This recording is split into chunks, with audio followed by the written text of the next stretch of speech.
चार जो डिस्क हमने पढ़ी, चारों में से एक पे क्वेश्चन आता ही है। चार कौन से पढ़े हम लोगों ने अभी? पहले पढ़े कौन से? Floppy disk, then magnetic tape, then hard disk, उसके बाद सीडी। ठीक है, इन चारों में से फ्लॉपी डिस्क और मैग्नेटिक टेप इसी के आने के चांसेस ज्यादा होते हैं। ठीक है, तो ये एक पार्ट हो गया। ठीक है, अभी हम लोग पढ़ने वाले हैं generation of computer. Next topic है हमारा generations of computer. Generations of computer. ठीक है, अब ये जो है, ये टॉपिक भी हमारे लिए नया नहीं है। हम लोग स्कूल में जब कंप्यूटर सब्जेक्ट पढ़े हैं, या कंप्यूटर के चैप्टर जब हम लोग पढ़ते हैं, तो स्टार्टिंग ही उसकी होती है जनरेशन ऑफ कंप्यूटर से। अब हमारे चैप्टर में उल्टा है, लास्ट में जनरेशन ऑफ कंप्यूटर दिया हुआ है। नहीं तो जनरली क्या होता है कि कंप्यूटर की डेफिनेशन के बाद ही जनरेशन ऑफ कंप्यूटर जो है वो टॉपिक आता है। ठीक है, अब देखो, जनरेशन ऑफ कंप्यूटर का मतलब क्या होता है कि कंप्यूटर में कैसे नए नए मतलब इन्वेंशन होता है। जनरेशन इन्वेंशन होने के बाद नया जो नई चीज आती है मार्केट में, उसके अकॉर्डिंग वो जनरेशन चेंज होती है। मतलब क्या कि सपोज अभी एक कंपोनेंट कोई बनाया, एक कंप्यूटर बना हुआ है। ठीक है, अभी ये जनरेशन में वो चल रहा है 5 साल तक चला। लेकिन बाद में क्या हुआ कि कुछ नए कंपोनेंट आए, कुछ नया इन्वेंशन हुआ, तो वही कंप्यूटर मॉडिफाइड हो गया। तो फिर बोलते हैं उसको भी जनरेशन चेंज हुआ। तो जनरेशन का मतलब क्या हो, जनरेशन चेंज होता है मतलब क्या कि जब तक कोई नई चीज नहीं आती है मार्केट में और नया डिवाइस नहीं बनता है, नया मॉडिफाइड, तब तक वो जनरेशन चेंज नहीं होती है। जैसे ही नए कंपोनेंट आ गए, डिवाइस मॉडिफाई हो गया, मतलब जनरेशन चेंज हो गई। ठीक है, अब कंप्यूटर जो है, इसके फर्स्ट जनरेशन जो है, फर्स्ट जनरेशन, इसमें तुम लोगों को पता होगा कि vacuum tube, vacuum tube use करते थे। ठीक है, तुम लोगों ने स्कूल में पढ़ा होगा, चार्ल्स बेबेज जो है, इसको हम लोग फादर ऑफ कंप्यूटर बोलते हैं। उन्होंने सबसे पहला जो है कंप्यूटर मार्केट में लाया, बनाया। ठीक है, उस कंप्यूटर के डिसएडवांटेजेस क्या थे पता है क्या? कि उसकी साइज जो है वो काफी बड़ी थी। मतलब एक रूम बनाने के लिए जितनी जगह लगती थी, उतनी जगह उस कंप्यूटर को बनाने के लिए लगती थी। बराबर है? तो इतनी बड़ी साइज क्यों होती थे? तो बिकॉज ऑफ वैक्यूम ट्यूब।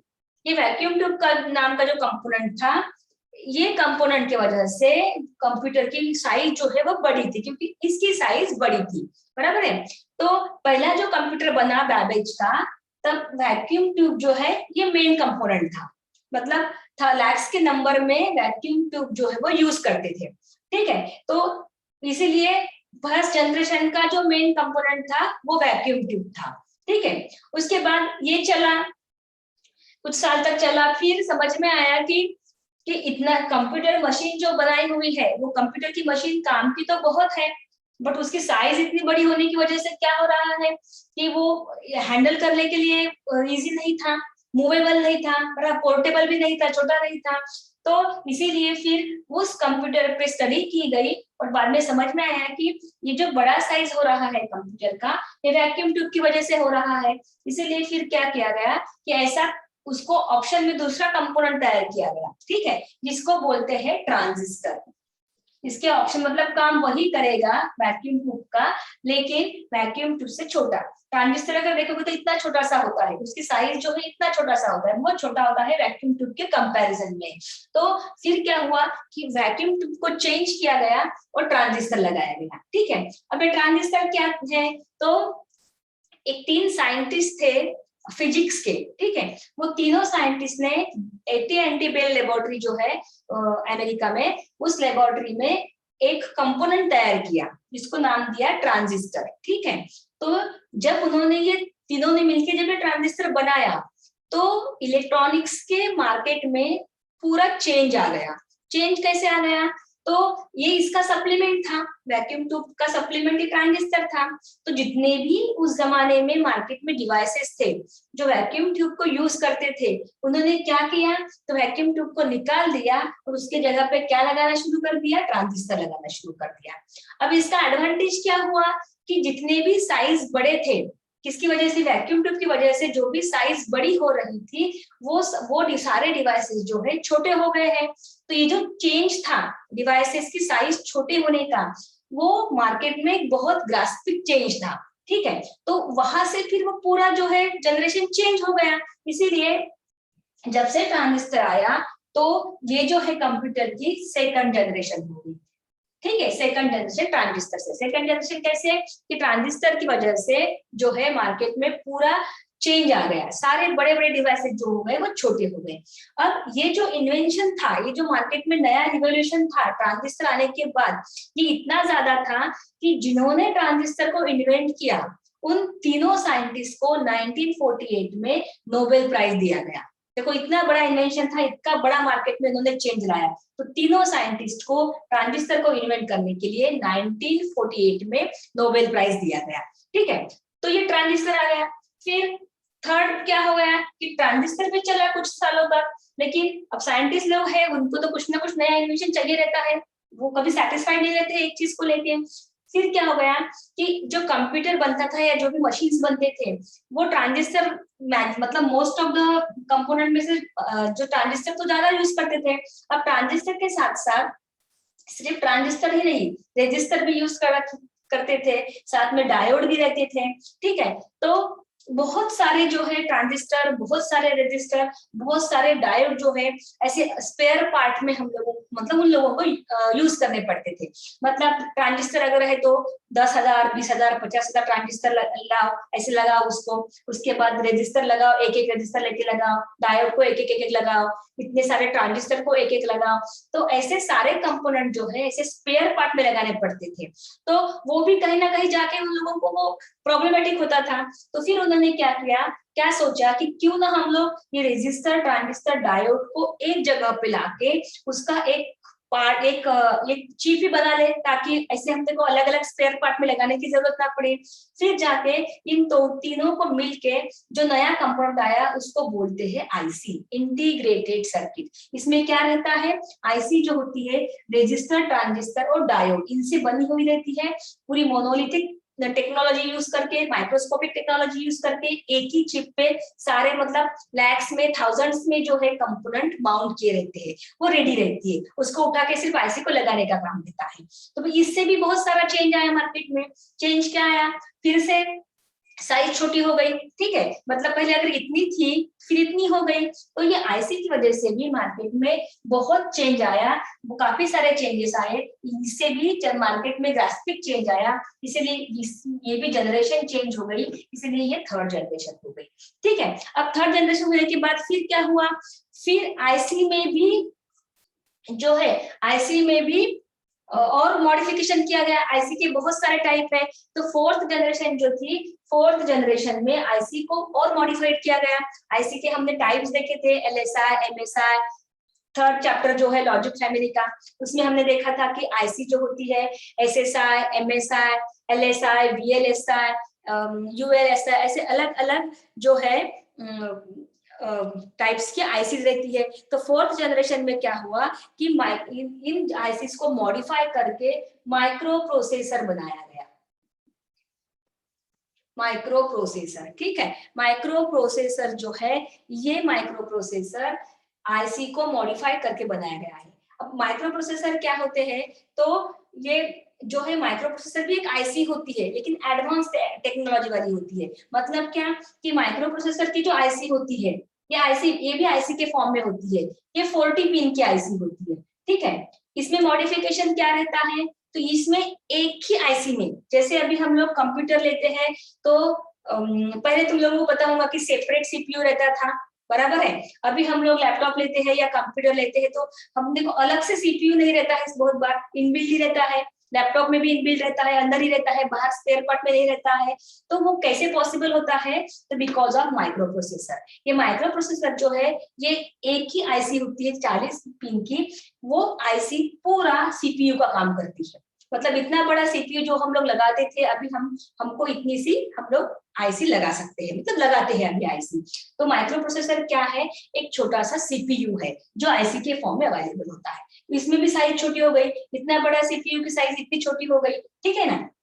तो ये भी ग्रास्पिक चेंज था, तो इसलिए फोर्थ जनरेशन। फिर अभी हम लोग जो यूज करते हैं कंप्यूटर्स वगैरह, वो फिफ्थ जनरेशन की है, जिसमें इसको भी मॉडिफाई किया गया है, प्रोसेसर को मॉडिफाई किया गया है, पेंटियम जिसको हम लोग बोलते हैं, क्वाड्रा कोर पेंटियम, इस टाइप के प्रोसेसर आ गए हैं फिफ्थ जनरेशन में। तो ये अभी हम लोग जो पीसीज यूज करते हैं, जो लैपटॉप यूज करते हैं, वो फिफ्थ जनरेशन के हैं। उसमें प्रोसेसर को मॉडिफाइड किया गया है।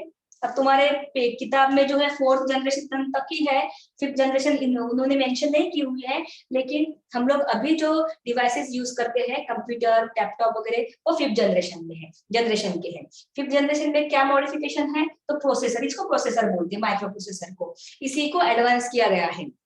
ठीक है, एडवांस किया गया है, और उसके प्रोसेसर की कैपेसिटी बढ़ाई हुई है। उसको पेंटियम सीरीज आई है अभी प्रोसेसर की, पेंटियम 4, पेंटियम 5, तो यही मॉडिफाइड किया हुआ है फिफ्थ जनरेशन में। ठीक है, तो अभी हम लोग फिफ्थ जनरेशन के कंप्यूटर्स यूज करते हैं। तो ये हो गया जनरेशन। अब एग्जाम का अगर तुम लोग देखोगे तो ये नहीं के बराबर आता है क्वेश्चन, मतलब तुम लोग टीपीएस में देखोगे तो तुमको बहुत कम ये यूज मतलब क्वेश्चन पूछा हुआ दिखेगा, लेकिन आया अगर आता है तो तुमको इसका आंसर लिखते आना चाहिए। जनरेशन और उसके कंपोनेंट जो है ये इंपॉर्टेंट है। तुम लोग कोई भी कुछ भी लिखोगे तो इसमें मार्क्स नहीं मिलेंगे।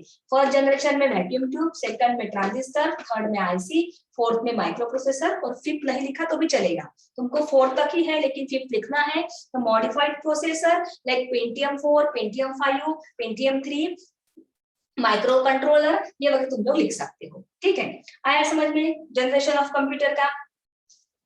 ठीक है, समझ में आया क्या? कंप्यूटर की जनरेशन समझ में आई?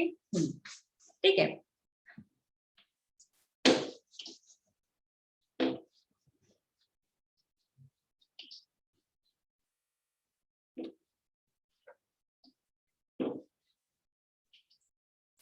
अब देखो इसमें जो बचा हुआ पार्ट है लेसन में, एक ही टॉपिक बचा हुआ है, इनपुट डिवाइसेस, और दूसरा है आउटपुट डिवाइसेस। ठीक है, अब देखो इनपुट डिवाइसेस में कीबोर्ड और माउस, ये दो एग्जाम में आते हैं। ठीक है, अब ये दो मुझे नहीं लगता है कि मुझे पढ़ाने की जरूरत है। इंफॉर्मेशन अगर आती है, टीपीएस में देखे हैं, टेक्स्ट बुक में भी देखे हैं, तुम लोग लिख सकोगे क्या? तुम लोग पढ़ोगे तो भी तुमको समझ में आएगा कीबोर्ड क्या होता है, कीबोर्ड में, है ना? तो ये दो जो है कॉपी में नोट करके रखो, तुमको पढ़ना है और एग्जाम में इंपॉर्टेंट है, 3 मार्क के लिए आता है बहुत बार। तो ये मैं नहीं पढ़ाऊंगी, इसको तुम लोग कॉपी में नोट करो, 3 मार्क के लिए इंपॉर्टेंट है, पढ़ना है।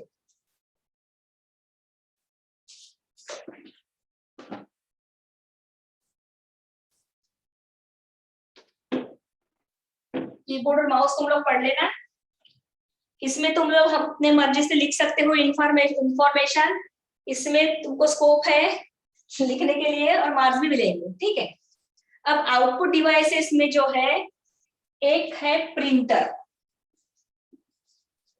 ठीक है, ये टॉपिक है, इस पे 3 मार्क रहते हैं। ठीक है, तो ये पढ़ेंगे अभी हम लोग, तुमको आता ही है, मैं थोड़ा सा बताती हूँ इंट्रोडक्शन। प्रिंटर,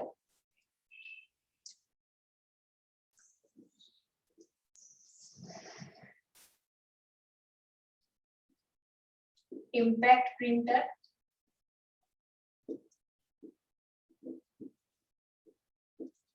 नॉन इम्पैक्ट, इसके दो टाइप रहते हैं, इम्पैक्ट प्रिंटर और नॉन इम्पैक्ट।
ये क्लासिफिकेशन थोड़ा याद रखना है तुमको।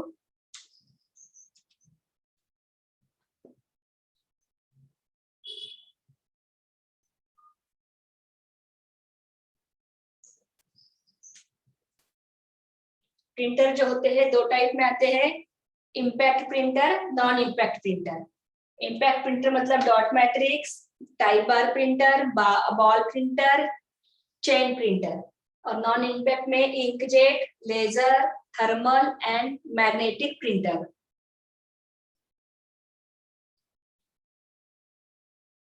इतना सारा तुमको नहीं है। यहाँ से डॉट मैट्रिक्स प्रिंटर है, यहाँ से लेजर और इंकजेट। इंकजेट भी बहुत कम आता है। ये इंफॉर्मेशन भी तुम लोग अगर पढ़ लोगे ना तो वो समझ में आ जाएगी।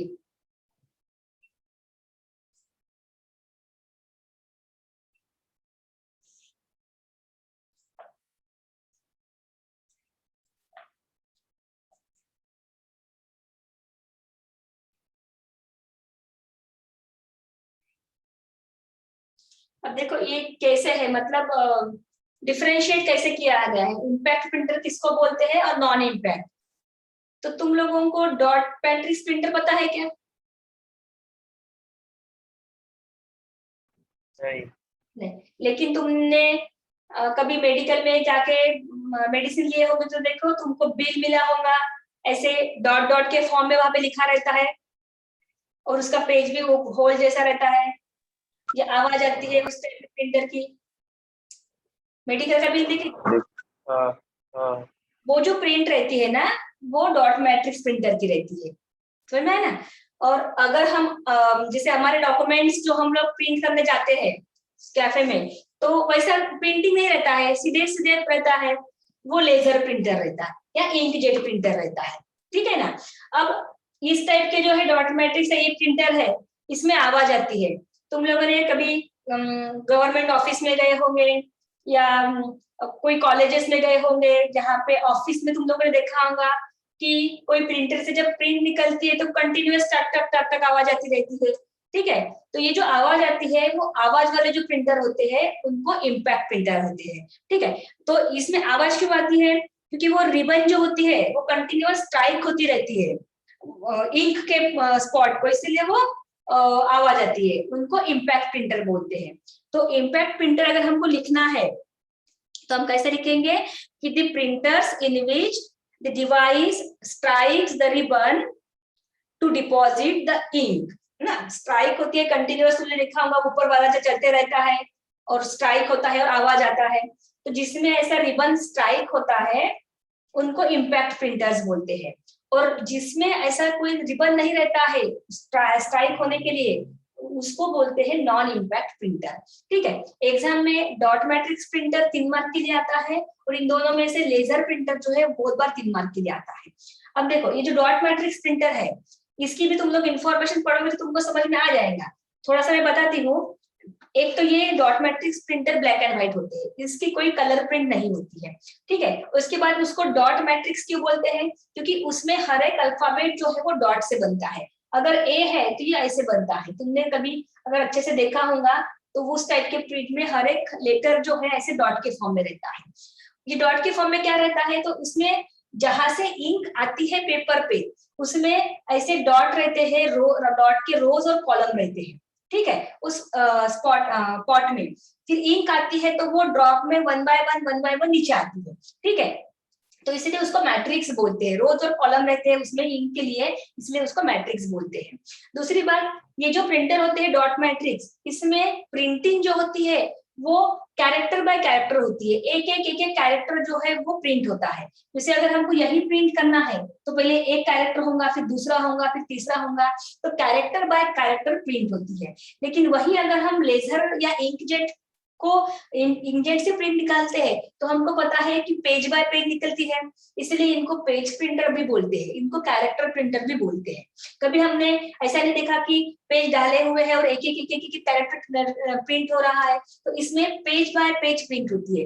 लेकिन इसका अगर तुम लोग देखोगे तो ऐसा पेज लगा के रहता है और ऊपर ऊपर जैसे ही प्रिंट होंगे, एक कैरेक्टर प्रिंट हुआ कि पेज ऊपर, एक कैरेक्टर हुआ कि ऊपर, तो ऐसे कैरेक्टर बाय कैरेक्टर प्रिंटिंग होती है इसमें, इसलिए इनको कैरेक्टर प्रिंटर बोलते हैं। ये पेज बाय पेज होती है तो उसको पेज प्रिंटर भी बोलते हैं। ये ब्लैक एंड व्हाइट प्रिंटर रहते हैं तो ये कलर प्रिंटर रहते हैं। स्पीड की अगर हम बात करेंगे तो ऑब्वियसली इसकी स्पीड कम होगी, इसकी स्पीड ज्यादा होगी। कॉस्ट की बात करेंगे तो ये तो अभी बहुत सस्ता मिलता है, मतलब लेने के लिए कोई अपन बेचने के लिए भी जाएंगे तो कोई लेगा नहीं इसको, ठीक है। बट ये जो है इसके कंपैरिजन में इसकी कॉस्ट जो है वो ज्यादा होती है, ठीक है। तो इसकी और इन्फॉर्मेशन जो एक्स्ट्रा इन्फॉर्मेशन किताब में देते हैं, तुम लोग रीड कर लोगे तो तुमको समझ में आ जाएगा, लिख सकोगे? ठीक है। अब ये इंपॉर्टेंट है लेकिन ना इस पे एक क्वेश्चन रहता है। उसके बाद मैम क्वेश्चन प्रिंटर पे आएगा कि आउटपुट डिवाइस पे? नहीं, प्रिंटर पे नहीं आता है। क्वेश्चन आएगा कि right a note on dot matrix printer, एक ऐसा क्वेश्चन आएगा 3 मार्क का।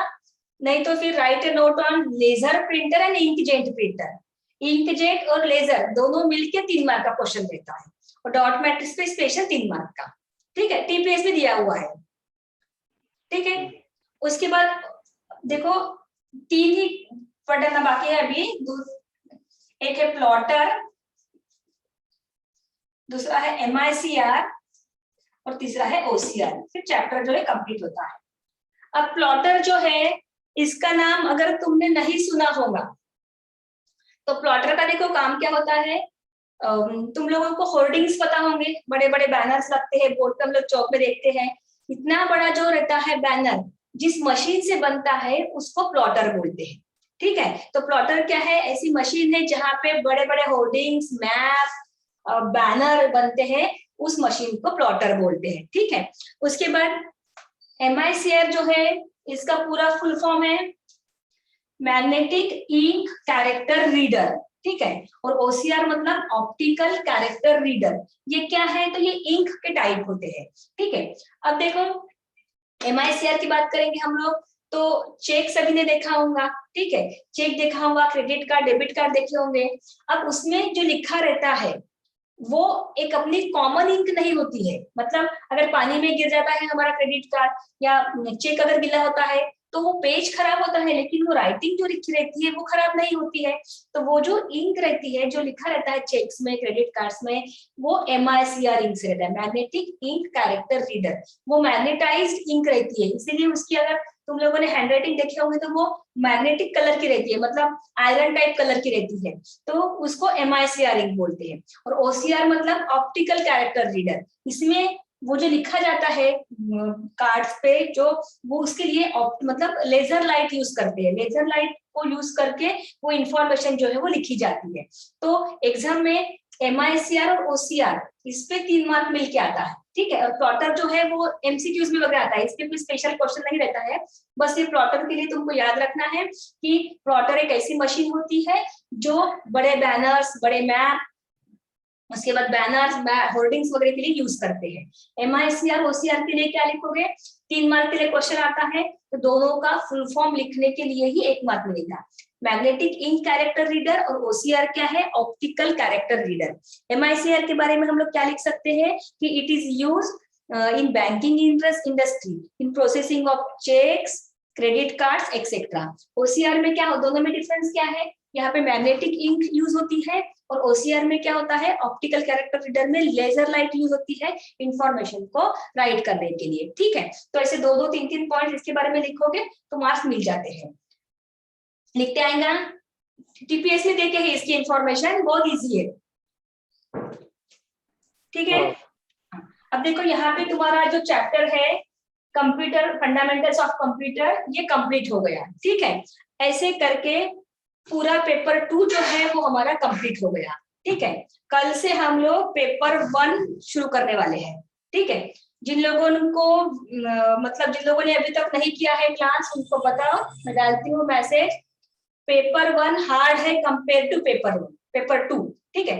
पेपर 2 में स्कोरिंग बहुत होती है, तुम लोग अभी तक देखे होंगे कि लिखने वाला पार्ट बहुत कम रहता है, ठीक है ना। डायग्राम ड्रॉ करो, टेबल लिखो, सर्किट डायग्राम ड्रॉ करो, उसी पे मार्क्स रहते हैं। लेकिन पेपर 1 जो है वो अप्लाइड पेपर है, उसमें क्या रहेगा, एक ही मार्क डायग्राम को रहेगा, बाकी के बचे हुए पूरे 3 मार्क लिखने के लिए रहेंगे, ठीक है। तो वो अप्लाइड पेपर है, फिजिक्स से रिलेटेड पेपर है वो, तो वो जो है कल से करो, ठीक है। चलो आज के लिए इतना ही। मैम ऑफलाइन क्या बोले? ऑफलाइन ऑफलाइन सर ने अभी तक ऑनलाइन मत मैसेज नहीं करो। किया है, फोन करके पूछती हूँ सर को आज फिर से एक बार।